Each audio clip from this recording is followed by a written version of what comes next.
Hello everyone, I'm going to cook pork sinigang sour soup.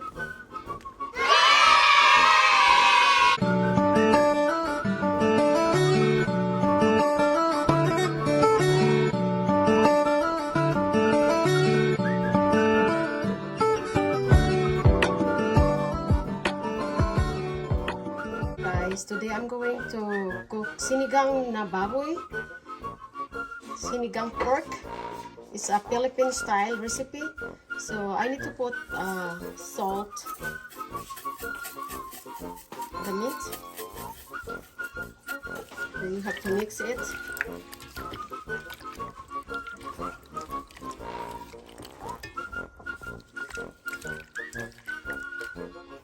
are the ingredients. 1 kilo of pork meat, eggplant, and the string beans, and what do you call this, anak? No, the radish. It's like round radish. Red radish. So yan, eggplant, bok choice, string beans, and red radish. 2 tablespoons of soy sauce, one of pork powder, or you can put pork cube, 1/2 onion, 1 whole tomato, then salt. Hello everyone, let's start. We need to put the 2 tablespoons of oil. So I need to add the onions. You have to stir it until the onion like turn brown.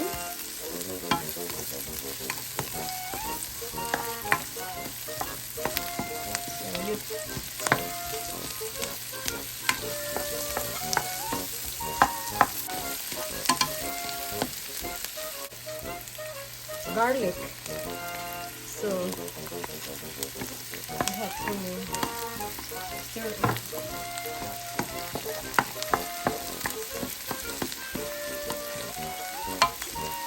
I need to add oil because the oil is not enough.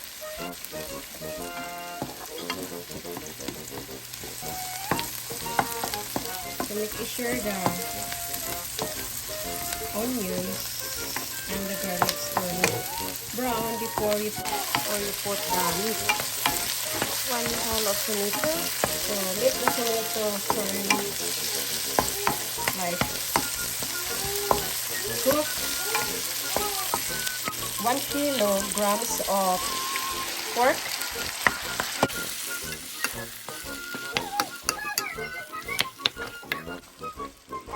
Let the meat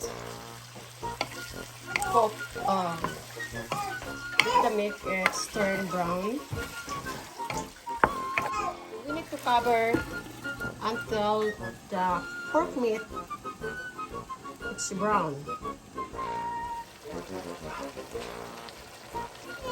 We need to add pork powder, or if you have no pork powder, you can add pork cubes.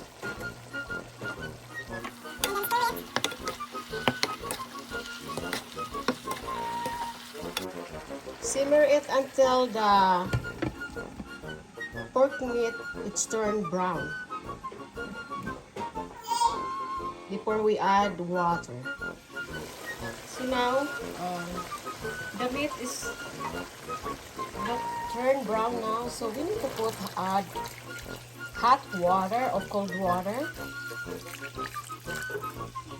and boil it 40 to 35 minutes. Welcome back. We need to put the other daikon. They call daikon or red radish. While the meat is already boiled now. So they call this red radish or daikon.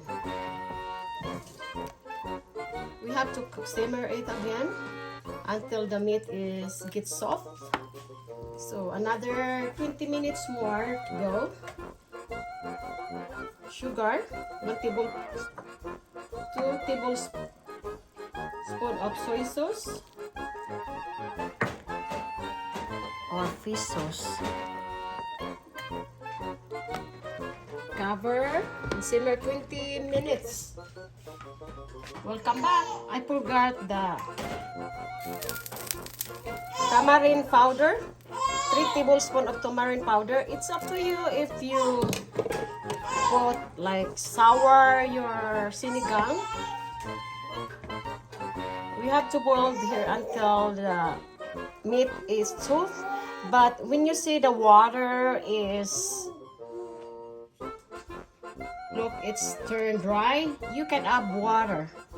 To check our sinigang. Oh, the meat is soft. So I'm going to put the rest of the vegetables, string beans, and then eggplants.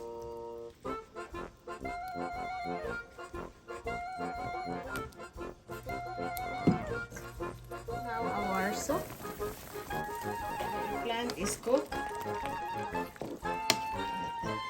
We have to add our bok choy and red pepper or bell pepper. Yeah. Black pepper, 2 tablespoons of black pepper. So now we're going to taste our sinigang.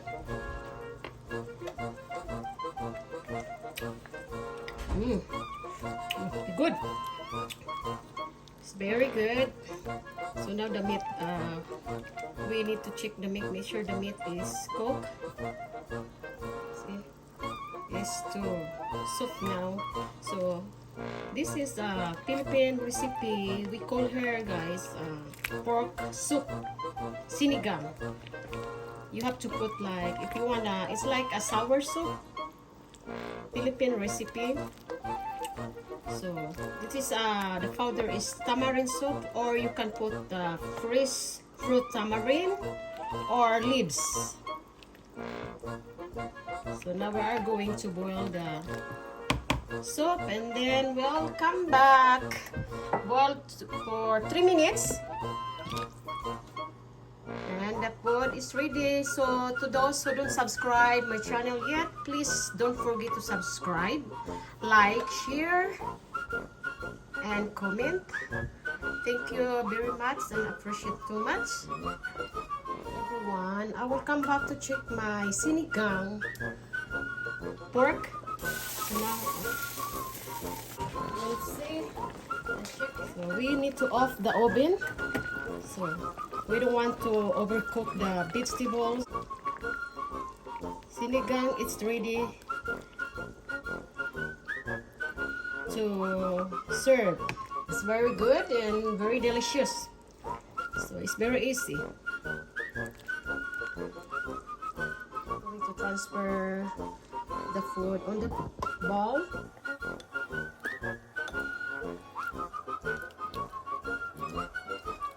Thank you for watching my video.